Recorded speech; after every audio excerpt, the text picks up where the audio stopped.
जय मसीह की भाइयों। आज हम वचनों के द्वारा जानेंगे परमेश्वर की इच्छा और मनुष्य की इच्छा क्या है। हम शुरुआत करेंगे मत्ती के अध्याय 16 और वचन 23 से। क्यों यीशु मसीह ने कहा पतरस को, मेरे पीछे हो ले शैतान, तू मेरे लिए ठोकर का कारण बना हुआ है। तेरे मन में परमेश्वर की इच्छा नहीं मगर मनुष्य की इच्छा है। तो आओ देखें परमेश्वर की इच्छा क्या है वचनों से, और जब मनुष्य ने अपनी इच्छा की क्या हुआ। परमेश्वर की इच्छा उसका वचन है।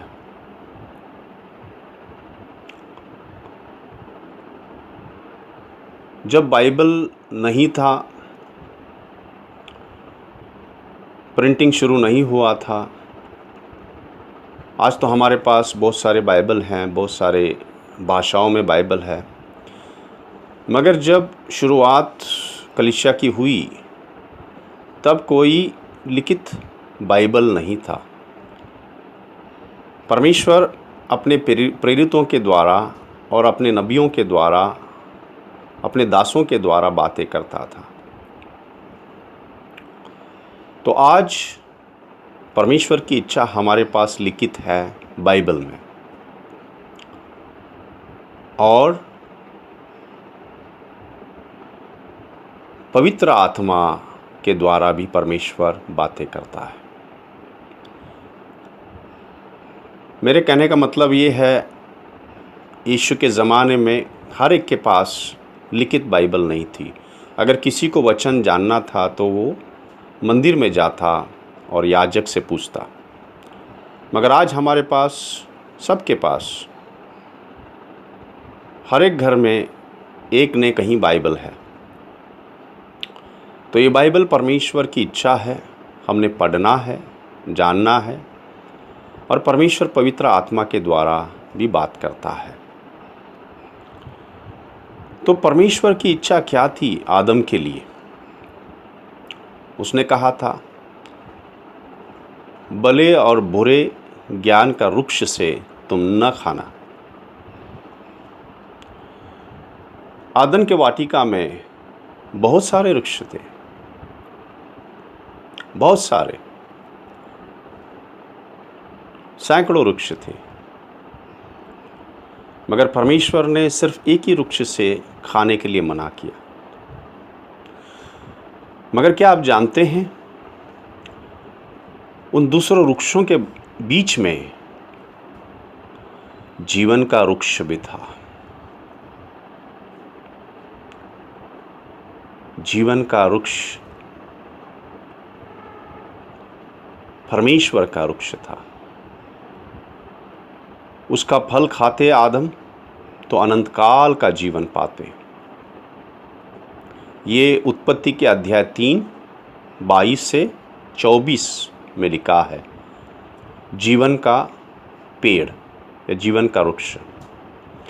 मगर जब पाप आया, जब आदम ने पाप किया, तो परमेश्वर ने उस वृक्ष से खाने के लिए मना किया और वहाँ पे स्वर्गदूतों को ठहराया।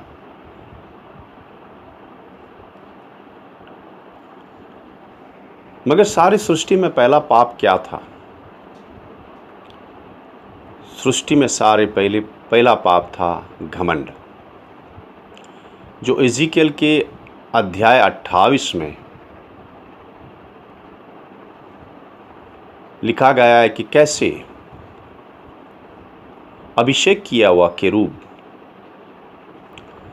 घमंड के वजह से वो शैतान बना। वो घमंड की बातें क्या थी? यशाया का अध्याय 14, 12 से 15 में लिखा है।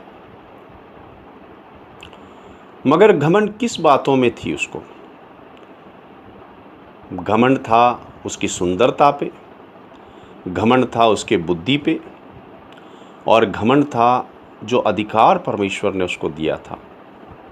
सब रची हुई चीज़ों में से इस अभिषेक किए वो करूब को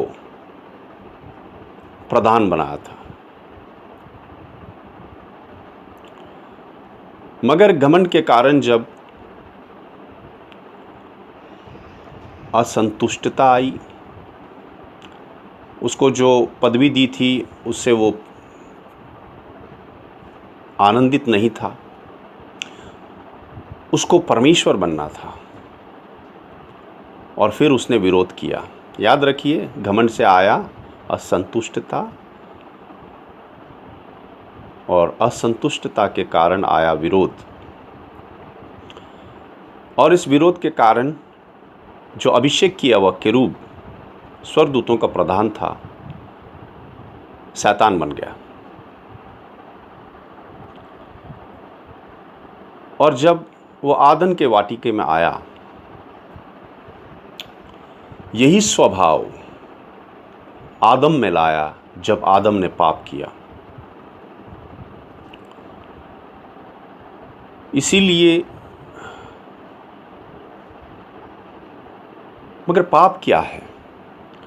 पाप परमेश्वर की आज्ञा ना पालन करना, ये पाप है। परमेश्वर की इच्छा न करना, ये पाप है। और इसीलिए लिखा है रोमियो के अध्याय 5:12 में,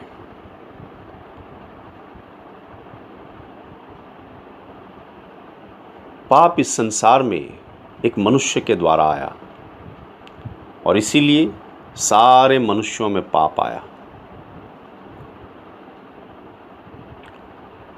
आपको पता है, उत्पत्ति के अध्याय 1 और वचन 26 में लिखा हुआ है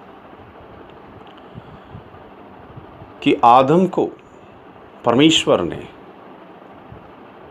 अपने स्वरूप, अपने समानता में बनाया और फिर इस पृथ्वी पर उसको अधिकार दिया। सारी चीज़ों पे आदम का अधिकार था, मगर आदम ने पाप करके उस अधिकार को शैतान को सौंप दिया। इसीलिए लूका की अध्याय 4 और वचन 5 से 7 में लिखा है, शैतान यीशु को कहता है, ये सारे संसार के वैभव मैं तुझे दूंगा, मेरे सामने सिर्फ तू मेरी आराधना कर। मगर वो क्या कहता है? ये सारे संसार की वैभव मैं तुझे दूंगा क्योंकि मुझे दी गई है। ये वैभव, ये अधिकार परमेश्वर ने नहीं दी उसको, मगर धोखे से पाप करवा के आदम से उसने ले ली। क्योंकि रोमियो के अध्याय 6 और वचन 16 में लिखा है, जिसकी हम आज्ञा पालन करते हैं उसका हम गुलाम बन जाते हैं। तो आदम ने शैतान की बात मान के उसकी आज्ञा पालन की और शैतान का गुलाम हो गया। पाप आने से सारे मनुष्य पाप के बंदिश में आ गए।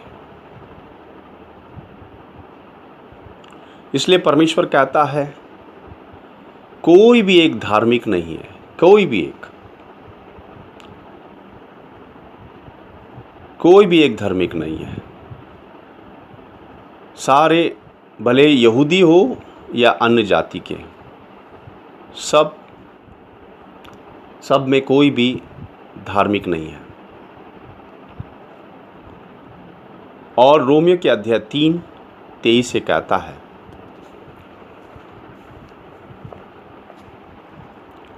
कि सारे मनुष्य ने पाप किया और परमेश्वर की महिमा से वंचित हैं।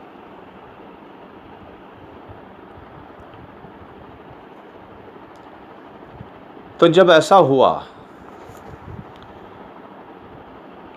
परमेश्वर ने क्या किया?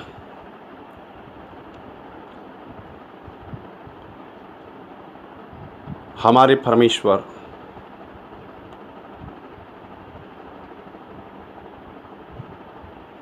जो स्तुति और महिमा के योग्य हैं, आदर के योग्य हैं, आराधना के योग्य हैं। वो परमेश्वर हमारा उद्धारकर्ता बन के शरीर लेके इस संसार में आया।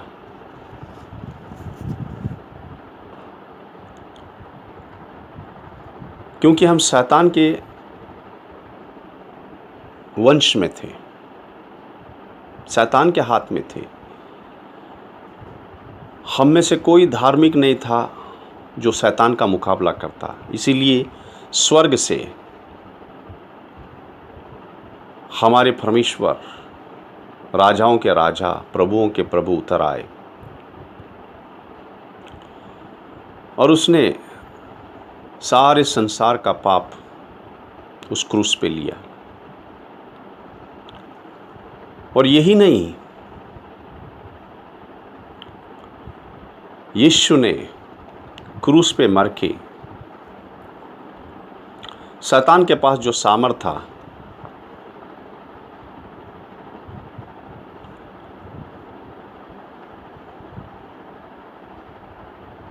जो अनंत काल की मृत्यु और नरक, परमेश्वर ने, यीशु ने ये अधिकार वापस ले लिया।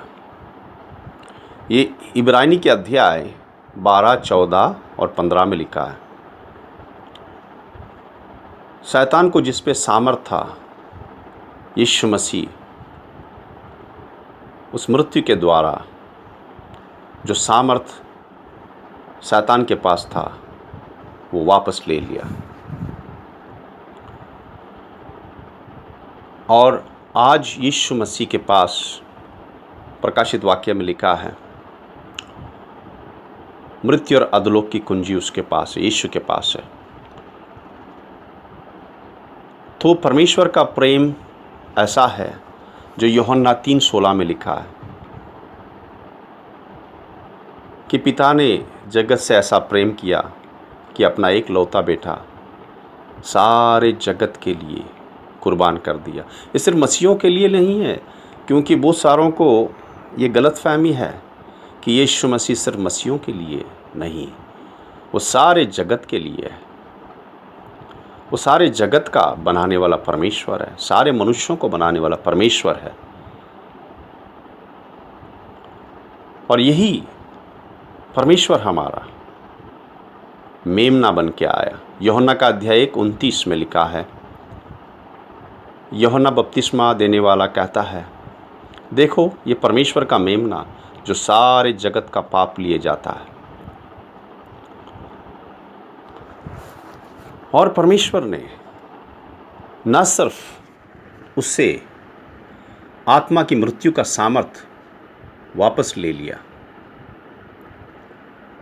मगर जो यीशु मसीह को स्वीकारते हैं, ग्रहण करते हैं। मेरे भाइयों बहनों, एक बात याद रखें, यीशु मसीह के पास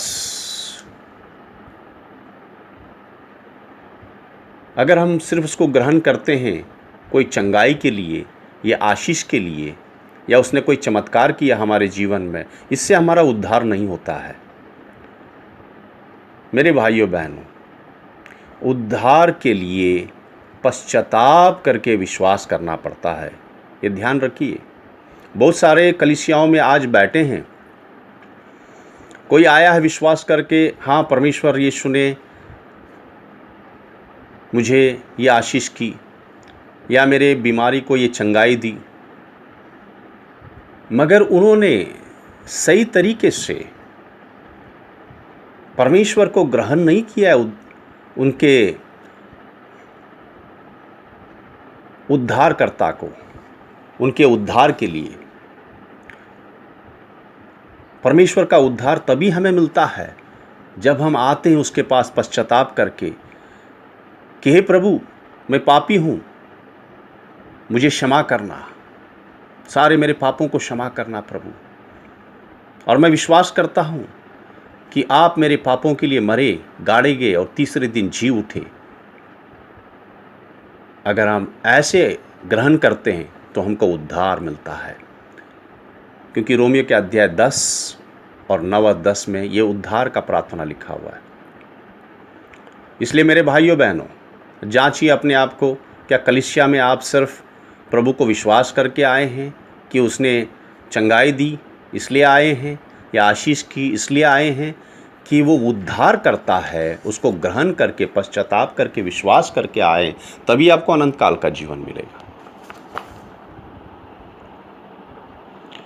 फिर जब हम प्रभु यीशु को ग्रहण करते हैं, हम उसके बच्चे बन जाते हैं। यूहन्ना का अध्याय 1, 12 और 13 में लिखा है, जितनों ने उसे ग्रहण किया, पश्चाताप करके विश्वास किया, उन्हें परमेश्वर के संतान होने का अधिकार मिला। और यही नहीं, जब हम यीशु मसीह के बच्चे होते हैं, परमेश्वर हमें अधिकार देता है मरकुस का अध्याय 16-17 में कि जो यीशु मसीह में हैं, विश्वास करके चलते हैं, वो दुष्ट आत्मा निकालेंगे, हाथ रख के प्रार्थना करके चंगाई देंगे, चंगाई मिल जाएगा उनको। चंगाई देने वाले मनुष्य नहीं है मेरे भाई, यीशु मसीह है। उसके नाम से हम जब प्रार्थना करते हैं तो मनुष्य को प्रभु चंगाई देता है। अगर दुष्ट आत्मा है तो दुष्ट आत्मा निकाल देता है, उसी के नाम से होता है, वही करता है। हम सिर्फ उसके हाथ में औजार हैं, उसके दास हैं, करने वाला वो है, उसी को महिमा देना चाहिए। हमने कभी भी महिमा नहीं लेनी चाहिए प्रभु की, क्योंकि हम सिर्फ डालियां हैं, वो दाख लता है। अगर हम में फल हैं तो उसी के ज़रिए है। याद रखिए, अगर हम डाली से अलग हो जाएं, हम पल भर में सूख के मर जाएं। और प्रभु ने हमें अधिकार दिया है, जैसे पहले यूहन्ना के अध्याय 3:8 में लिखा है, परमेश्वर का पुत्र प्रकट हुआ था सारे शैतान के कामों को नाश करने के लिए। तो आज वो अधिकार हमें दिया है मेरे भाइयों बहनों। और जब यीशु मसीह को हम स्वीकारते हैं, रोमियो के अध्याय 6:23 में भी लिखा है कि पाप की मजदूरी अनंत काल की मृत्यु है, मगर यीशु मसीह को ग्रहण करना विश्वास से अनंत काल का जीवन है। वो दान है, प्रभु से मिलता है। उसके लिए हम कुछ भी नहीं कर सकते। याद रखो, पश्चाताप करके विश्वास करके आना है अनंत काल के जीवन पाने के लिए। मगर उसके बाद क्या हम यीशु के पास आए फिर हुआ? नहीं। यीशु के पास आने के बाद जैसे हमने मन फिराया है, पश्चाताप किया। पश्चाताप का मतलब मेरे भाइयों मन फिराना है। मगर कहीं लोग आज क्या कर रहे हैं, यीशु के पास आने के बाद पाप और क्षमा, पाप और क्षमा, पाप और क्षमा में चल रहे हैं। मगर प्रभु ने कहा है कि मन फिराओ, पश्चाताप करो। पश्चाताप का मतलब क्या है? मन फिराना। किस बात से? जो हमारी इच्छा रहती थी पहले बुरे कामों का, संसार में जो हम जैसे चलते थे, संसार की लालसाएं जो हमारे अंदर थी बुरी, उससे सब मन फिराना है और परमेश्वर की इच्छा करके चलना है। याद रखिए, प्रचार यूहन्ना बपतिस्मा देने वाले ने कैसे प्रचार किया? स्वर्ग राज का प्रचार कैसा है? यूहन्ना बपतिस्मा देने वाले ने प्रचार किया मत्ती की अध्याय 3:2 में, मन फिराओ क्योंकि स्वर्ग राज निकट है। इसके बाद जब यीशु ने प्रचार स्वर्ग राज का शुरू किया, मत्ती के अध्याय 4:17 में फिर लिखा है, यीशु ने कहा मन फिराओ क्योंकि स्वर्ग का राज निकट है। वैसे ही पेंतिकोस के दिन जब पवित्र आत्मा उतरा, पतरस ने क्या प्रचार किया?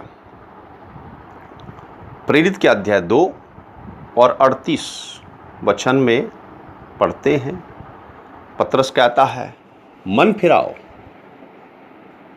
और अपने अपने पापों के लिए यीशु मसीह के नाम से क्षमा मांग के बपतिस्मा लो। तो हम देखते हैं तीनों जगह पे परमेश्वर का राज्य का प्रचार है, मन फिराओ। सिर्फ क्षमा नहीं, मन फिराओ।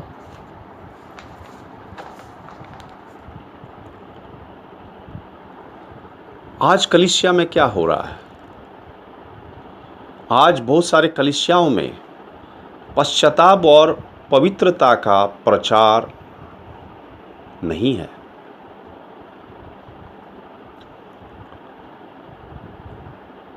आज प्रचार कैसे हो रहा है? बहुत सारे कलीसियाओं में जो लोगों को अच्छा लगता है वो ही प्रचार करते हैं। वो डरते हैं कि लोग छोड़ के चले जाएंगे।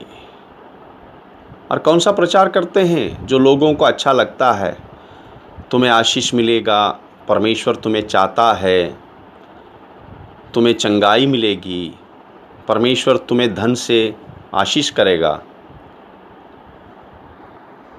क्या मेरे भाई, क्या परमेश्वर यीशु मसीह क्रूस पे इसलिए मरा कि हमें चंगाई और धन और आशीष देने के लिए?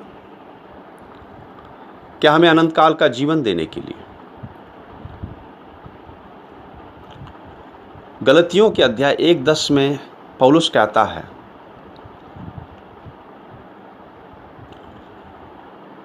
मैं मनुष्य को प्रसन्न नहीं करता हूं,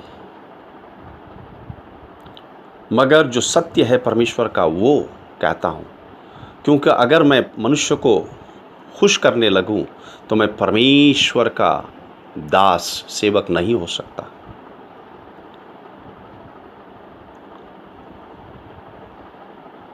फिर दूसरे तिमोथी के अध्याय 4 और वचन 2 और 3 में लिखा है, पौलुस कहता है तिमोथी को,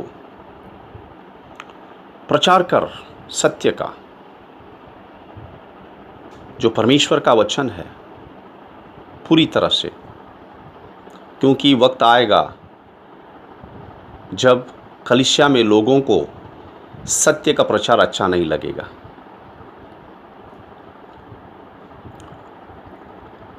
फिर फिलिपियों के अध्याय 2:12 में पौलुस क्या कहता है?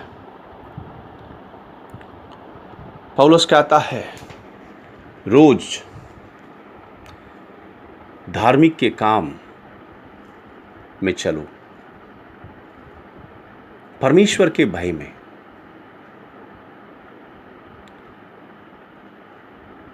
धार्मिकता हमें कामों से नहीं मिलता है, ये याद रखिए, सिर्फ यीशु मसीह से मिला है। मगर इसका मतलब क्या है? एक बार हम उद्धार में जब आते हैं तो उस उद्धार में चलना है। उद्धार में चलने का मतलब क्या है? जैसे याकूब की किताब में लिखा है, हमारा विश्वास कैसे साबित होता है? हमारे कामों से साबित होता है। मेरे भाइयों, मेरे बहनों, आप और मैं रोज क्या बोलते हैं, क्या सोचते हैं, क्या देखते हैं, क्या करते हैं, इससे हमारा विश्वास साबित होता है। आप और मैं जानते हैं कि हम कैसे चल रहे हैं। किसी ने हमें बताने की ज़रूरत नहीं, पवित्र आत्मा अगुवाई करता है और हमारी आत्मा गवाही देती है कि हम कैसे चलते हैं। इसलिए याकूब कहता है,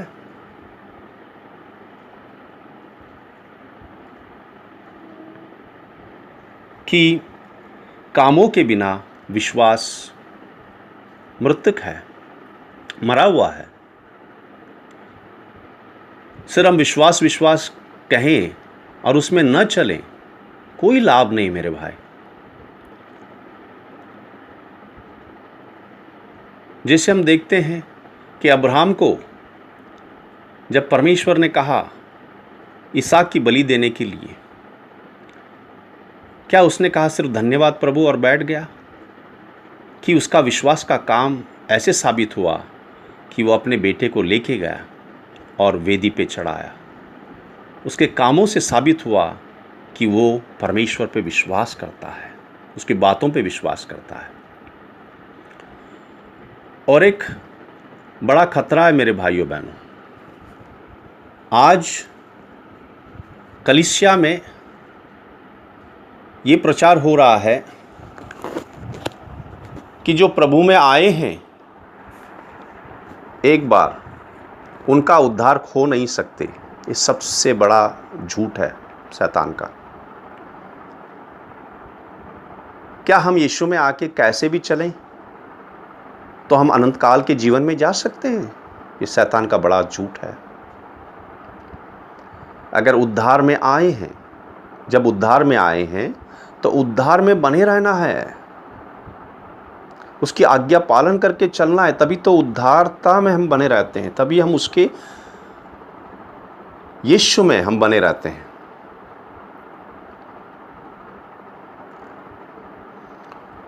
और मेरे भाइयों बहनों, और एक बात हमने याद रखना है,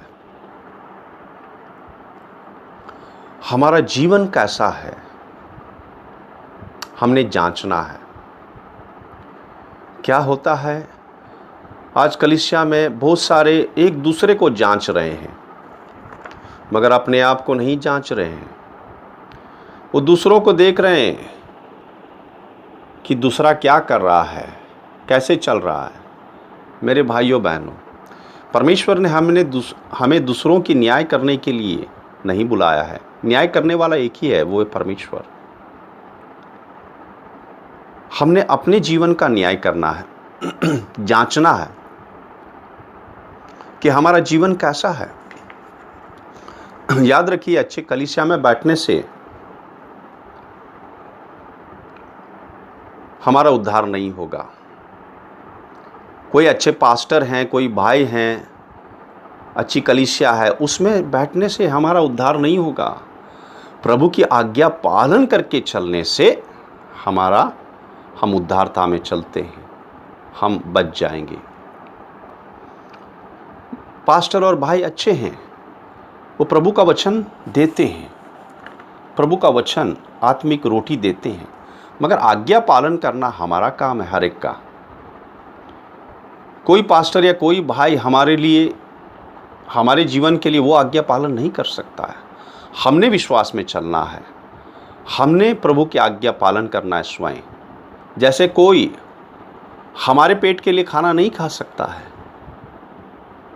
हमने स्वयं खाना है, ऐसे ही प्रभु का आज्ञा पालन करके विश्वास में चलना, ये हमने स्वयं करना है।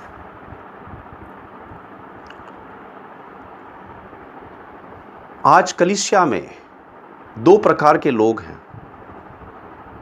प्रभु का वचन कहता है, जैसे मत्ती की अध्याय 7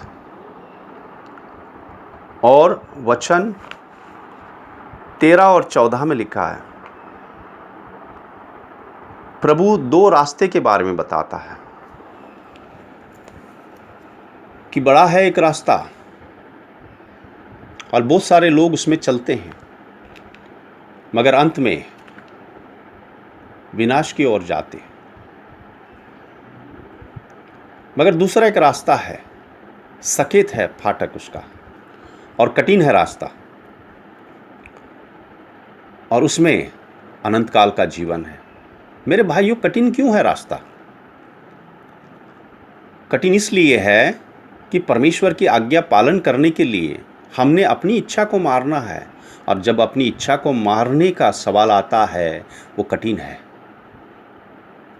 क्योंकि कई बार अपनी इच्छा करके चलने के लिए हमें अपनी इच्छा चलाती है। इसी का मतलब है वो कठिन है मार्ग। मगर प्रभु ने क्या कहा है, अगर तुम मेरे पीछे आना चाहते हो तो रोज़ अपना क्रूस उठाओ और मेरे पीछे चलो। क्रूस उठाने का मतलब है अपनी इच्छा को मारना। क्रूस पे मृत्यु होती है, और ये मृत्यु क्या है? अपनी इच्छा को मारना है, अपनी इच्छा की मृत्यु, और प्रभु की इच्छा करना है, तभी हम उसके पीछे चल सकते हैं। फिर प्रभु कहता है मत्ती के अध्याय 7 18 18 और 19 में प्रभु यहाँ पे दो झाड़ बताता है। झाड़ याद रखिए हमारा जीवन है, और फल जो हैं उसमें बताता है कि हमारा जीवन कैसा है। अगर हमारा जीवन अच्छा है तो हमारे जीवन से पवित्र आत्मा की आज्ञा पालन करने से फल प्रेम, दया, कृपा, करुणा, आनंद, शांति, सहनशीलता, ये सब फल होंगे और उससे लोग आशीषित होंगे। मगर हमारा जीवन अगर सही नहीं है तो वो फल बुरा फल होगा। वो फल, बुरे फल क्या हैं? गुस्सा, गाली, झगड़ा, दारू, नशा, बेविचार, जलन, कड़वाहट, दूसरों की बुराई करना, न्याय करना, ये सारे बुरे फल हैं। और प्रभु कहता है जो झाड़ बुरे फल लाता है उसे काट दिया जाता है और वो आग में झोंका जाएगा। फिर मत्ती के अध्याय 7 में प्रभु दो घर के बारे में बात करता है। मत्ती के अध्याय 7, 24 और 25। प्रभु जो आज्ञा पालन करता है उसकी, और आज्ञा पालन करके चलता है, प्रभु कहता है ये बुद्धिमान है। यही अपना घर चट्टान पे बनाया हुआ है और वो घर कभी नहीं हिल सकता, क्योंकि आज्ञा पालन करके चलता है, कठिनाई में विश्वास करके चलता है। देखो, विश्वास की ज़रूरत हमें है, क्योंकि आज्ञा पालन करना कभी कभी आसान नहीं है, बहुत कठिन होता है। और प्रभु के विश्वास से ही हम लोग करके चल सकते हैं। तो प्रभु उनको बुद्धिमान कहता है। मगर जो सिर्फ वचन सुनते हैं और उसकी आज्ञा पालन नहीं करते, अपनी इच्छा करके चलते हैं, प्रभु कहते हैं ये मूर्ख हैं। जब समस्या आएंगी, कठिनाई आएंगी, परिस्थिति आएंगे, ये गिर जाते हैं। इनका घर गिर जाएगा, इनका घर नहीं टिकेगा, क्योंकि आज्ञा पालन नहीं करके चलते। ये कठिनाई नहीं उठाते, ये क्रूस उठा के नहीं चलते। जो क्रूस उठा के नहीं चलते अपना, वो यीशु के पीछे नहीं जा सकते। फिर मत्ती के अध्याय 25 और 32 और 33 में प्रभु कहता है उन दिनों में दो लोग, जैसे मैंने कहा, दो लोग हैं कलीसिया में, एक हैं बकरी और एक हैं भेड़। जो भेड़ हैं वो प्रभु के हैं, जो बकरी हैं वो परमेश्वर के नहीं है। क्योंकि पता है बकरी और भेड़ में क्या फ़र्क है। अब भेड़ को मारिए, वो सर झुका के चलेगा, नम्रता से चलेगा। मगर अब बकरी को मार के देखिए, वो अपने सींग से तुमको मार देगा। तो प्रभु क्या बताता है, देखिए कि अपना स्वभाव कैसा है। क्या स्वभाव क्षमा करने वाला है या स्वभाव विरोध का है, बदला लेने वाला है। फिर प्रभु मत्ती के अध्याय 13 और वचन 30 में कहता है एक जंगली झाड़ है, दूसरा गेहूं है। मेरे भाइयों बहनों, आज कलीसिया में दो प्रकार के लोग हैं। दोनों दिखते तो एक ही हैं बाहर से, जैसे जंगली झाड़ भी वही दिखता है गेहूं के पौधे की तरह। मगर जब आप देखो नज़दीक जाके, जंगली झाड़ में कुछ नहीं है, बेकार है, ऐसे उगा हुआ है। मगर गेहूं जो है वो लोगों को आशीष करता है, क्योंकि गेहूं हम खा सकते हैं। तो प्रभु कहता है एक होगा जिसका जीवन बेकार होगा प्रभु के लिए, और दूसरा होगा जो उसका जीवन प्रभु के लिए आशीषित होगा। याद रखिए मेरे भाइयों बहनों, प्रभु ने उस अंजीर के झाड़ को श्राप क्यों दिया? वो अंजीर का झाड़ श्रापित क्यों हुआ? क्योंकि सिर्फ पत्तों से भरा हुआ था, उसमें कोई फल नहीं था, किसी को आशीष नहीं कर सकता था, सिर्फ दिखावा था। दिखने में ऐसा लगता था बहुत सारा फल है, मगर जब जाके प्रभु ने देखा कोई फल नहीं है, सिर्फ पत्तों से भरा हुआ है।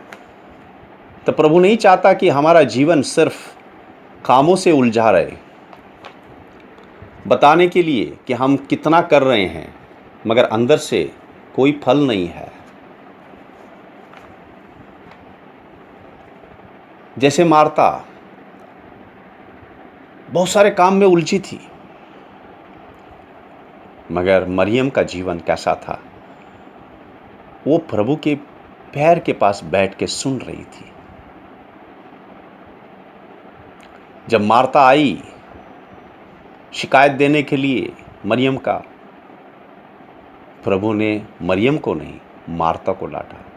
उसने कहा, मार्ता मार्ता बहुत सारी चीज़ों में उलझी हो तुम, पहले बैठो प्रभु के पैर के पास, सुनो प्रभु क्या कहता है, उसकी क्या इच्छा है। ऐसा जीवन होना है। और पता है, मरियम ने ही प्रभु का अभिषेक किया, उस इत्र से, मार्ता ने नहीं। क्योंकि जो प्रभु के पैर के पास बैठता है वो प्रभु का मन और हृदय जानता है, प्रभु से बातें करता है, उसका जीवन बदलता है। और फिर प्रभु कहता है कि दो तरह के लोग होंगे, एक होंगे उसके पवित्र कुंवारियाँ, 2 कुरिन्ती के अध्याय 11 और वचन 2 में। जैसे पौलुस कहता है कि मैंने तुम्हें एक मनुष्य को ठहराया है जो तुम्हारा पति है, ताकि मैं उसे तुम्हें पवित्र कुंवारी करके भेंट कर दूं।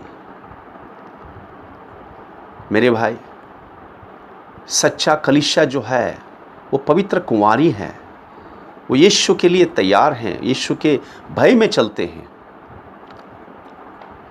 मगर दूसरे जो हैं, दूसरे तरह के लोग कलीसिया में जो हैं, याकूब के अध्याय 4 और वचन 4 और 5 में लिखा है, याकूब कहता है उन्हें, हे बेविचारियों। किस लिए वो कहता है कि तुम बेविचारी हो? जो लोग बेविचारी हैं, दूसरे किस्म के जो हैं, कौन है वो संसार से प्यार करते हैं, संसार के हर एक कामों से प्यार करते हैं, पापों से, जिससे यीशु मसीह ने उन्हें छुड़ाया था और छुड़ाया है। वो उन्हीं संसार में जाना चाहते हैं जहाँ पे गंदगी है, अंधकार है और शैतान का राज है। वो प्रभु के राज में चलना नहीं चाहते। प्रभु कहता है, जो संसार से प्यार करता है, उसके कामों से, गंदगी से, वो परमेश्वर से नफरत करता है। यहाँ पे प्रभु 2 तरह की स्वभाव बता रहा है, एक सूअर का और एक भेड़ का। भेड़ आप कितने भी नज़दीक कीचड़ के लेके जाएं, वो कभी अपने आप को कीचड़ में नहीं उतारेगा, वो दूर चलेगा, अपने आप को उस कीचड़ से दूर रखेगा। मगर सूअर को जब आप कीचड़ की ओर थोड़ी सी भनक लगती है तो जाके कीचड़ में डूब जाता है, सारा कीचड़ अपने ऊपर ले लेता है। तो ये 2 स्वभाव है मेरे भाई। देखें कि हम कौन से स्वभाव में हैं, भेड़ का या सूअर का। हम पवित्र कुंवारियां हैं या बेविचारियां हैं। और याद रखिए, जो पवित्र कुंवारियां हैं वो नई यरूशलेम में जाएंगे, परमेश्वर के पवित्र नगर में अनंत काल के लिए रहेंगे। मगर जो समझौता करते हैं, खेलते हैं, खिलवाड़ करते हैं कलीसिया में, वो सोचते हैं कोई जानता नहीं, पास्टर जानता नहीं। मगर याद रखिए भाई, पास्टर आपका न्याय नहीं करेगा, पास्टर का भी न्याय परमेश्वर करने वाला है। अब परमेश्वर को देख के चलिए, परमेश्वर न्याय करने वाला है हर एक का। और दूसरे किस्म के बाबुल हैं जो परमेश्वर कहता है नाश हो जाएंगे, मैं बाबुल को नाश कर दूंगा। तो किस में रहना चाहेंगे आप, नए यरूशलेम में या बाबुल में? फैसला हमारे हाथ में है।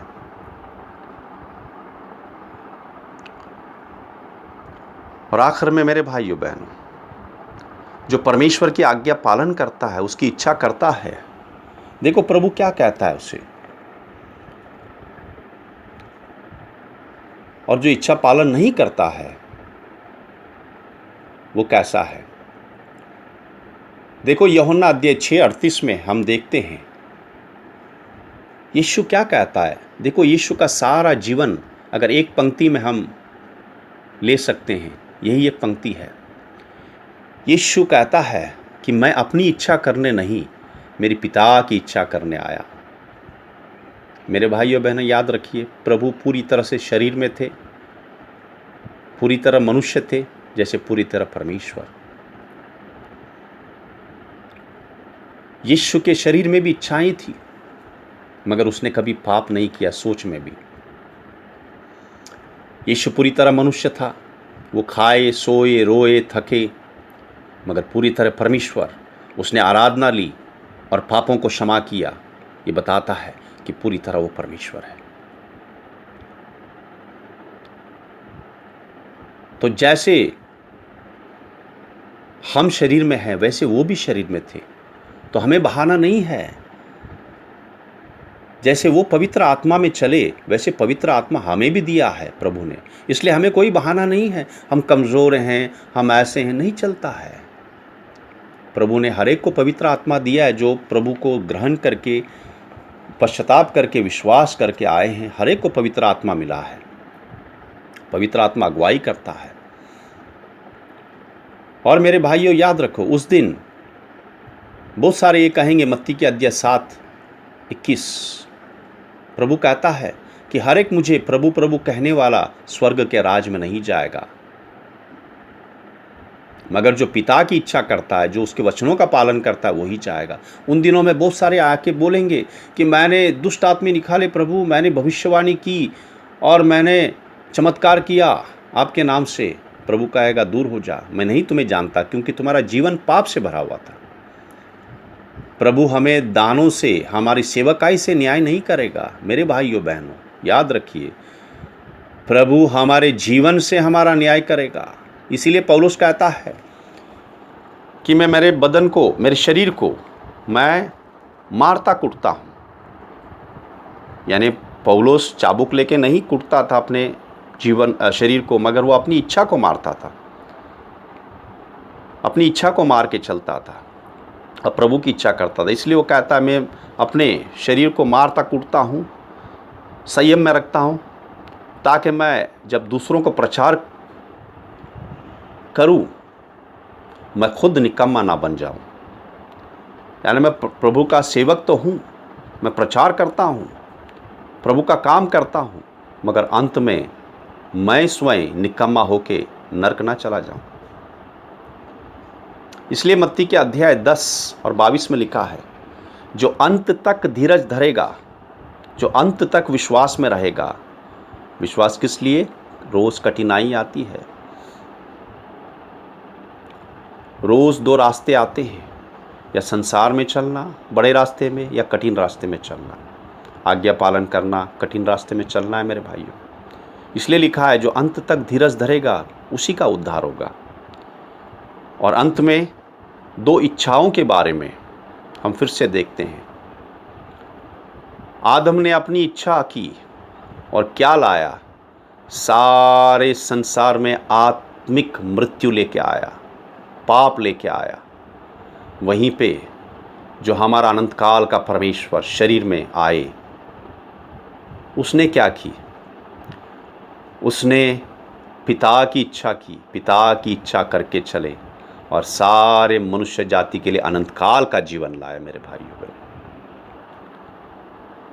फैसला आपके हाथ में है। आज वचन के द्वारा प्रभु ने हम सबको बताया कि मनुष्य की इच्छा क्या होती है और मनुष्य की इच्छा अपनी इच्छा करने से क्या होता है और मनुष्य परमेश्वर की इच्छा करने से क्या होता है। आओ प्रार्थना करें। अब्बा पिता, जो वचन आपने दिया प्रभु, हम सबको, सबके लिए वचन सबके लिए है। बड़े छोटे, पास्टर, हर एक दास, कोई वचन से ऊपर नहीं है। वचन हम सबके लिए है। सब ने प्रभु का वचन पालन करना है। प्रभु मैं प्रार्थना करता हूँ पिता, हम सबको पवित्र आत्मा से भर दे प्रभु, हमारी आत्मिक कान और बुद्धि खोल दे प्रभु, ताकि जो वचन प्रभु हमें मिला है उसको आज्ञा पालन करने वाला आप हृदय देना प्रभु। आपके नज़र में सिर्फ वचन सुनने वाले नहीं मगर वचन पालन करने वाले बुद्धिमान हैं और ये अनंत काल के जीवन में जाएंगे। अब्बा पवित्र आत्मा हम सब की मदद करना कि रोज़ विश्वास में चलने के लिए और आपकी आज्ञा पालन करके चलने के लिए और यीशु के लिए तैयार होने के लिए और अनंत काल के जीवन में जाने के लिए। हाँ, क्योंकि प्रभु ने हमें चुना नहीं नाश होने के लिए मगर अनंत काल का जीवन पाने के लिए। उसके लिए विश्वास में चलना है। हर एक को पवित्र आत्मा दिया है प्रभु के बच्चों को और पवित्र आत्मा हमारी मदद करता है। रोज़ पवित्र आत्मा से भरपूर हो जाइए और पवित्र आत्मा की आज्ञा पालन करके चलिए। वचन के द्वारा धन्यवाद करते हैं पिता, सारा आदर महिमा आपको देते हैं। यीशु मसीह के पवित्र नाम में प्रार्थना करते हैं, आमीन।